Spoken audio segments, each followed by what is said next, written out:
it might be a Christmas, or for some of y'all, it might be a Snitchmas gift that y'all all been waiting for. Now, ladies and gentlemen, Tekashi 6ix9ine sentencing was moved up from January, but it wasn't moved up to November as a lot of people hoped it would have been. Now, it actually got moved up to December 18th. So he will be getting sentenced officially on that day, and a lot of people are expecting in the next couple of weeks that the prosecutor is going to be writing a letter to the judge basically recommending time served. Now, usually the judge goes with the prosecution recommendation, but the judge could go whatever way they want to go. Now, I mean, listen, when it comes to grade A student, 6ix9ine was a goddamn grade A snitch, okay? He pretty much told everything and more. Nigga got extra credit that day, okay? Now, I don't like the word snitch because I feel like it has such a bad connotation. Let me just call him a cooperator, okay? Now, that's something he's going to have to live with, whether he likes it or not. People are going to think he snitched. People are going to call him a snitch. And how he reacts to that when he comes out is going to be what's the biggest question for me, okay? 2 questions I got for him when he come out. How do you deal with people calling you a snitch? Okay, could you troll that off like when people call you a pedophile? Or will that bother you and you'll start trying to act tough? You don't got no gangsters no more to act tough with, okay? Now, secondly, how do you explain why some people will never be able to rock with you again if you care about those people?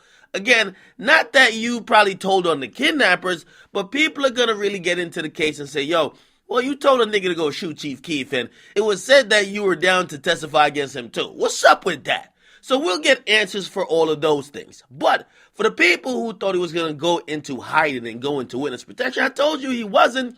Now, he's going to come out and drop music, and to keep it real, the music probably will work. Now, his old record label still got him. They ain't drop him. They ain't dumb, okay? They ain't give a fuck if he's a real nigga or not. They don't care if he's making money. And in reality, he's set to make a lot of money. Now, reportedly, according to TMZ, and they claim they got some sources, they say that 6ix9ine has signed a $10 million record deal for 2 projects. And he signed it with his label, 10K Projects, and he's supposed to come out and drop music expeditiously. Now, $10 million for 6ix9ine, you know what that tells me? Everybody who was saying, yo, he can't afford 24-hour security, he can't afford, shut the fuck, he's gonna afford whatever the fuck you want to afford, okay? Basically, let me break down the math for you. If a record label's down to give you $10 million, that means they think they could make 100, okay? Now, if you have a possible $100 million goose that's running around here, you could probably put a couple of security around him all fucking day to make sure that fucking goose don't get hunted by the 9 Dragoons, okay? So I do believe he's gonna have 24-hour security, and it's clear that the record label and the music business is putting a good goddamn big bet on him making a shit ton of money. Okay, and by the way, the deal might be worth way more than 10. We're just hearing it's at least 10, okay? And it's only for 2 projects. Again, this is very interesting as well. Usually when the feds come into contact with anybody, everybody just runs. Record label runs because you know what happens? The feds could start looking at the record labels and say, well, you know what? Let's look at another play of how the criminal organizations was funded, okay? Is the record label a part of funding this whole crime in the streets? And we've seen that in the past when it came to Ja Rule and Irv Gotti.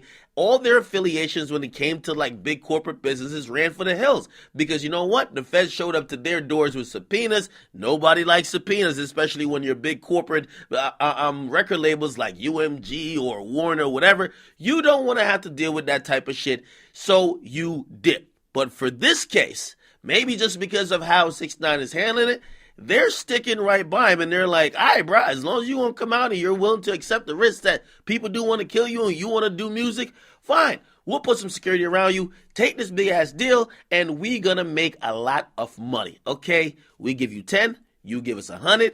What's the problem? Okay, what do y'all think about this, man? He could be out before Christmas.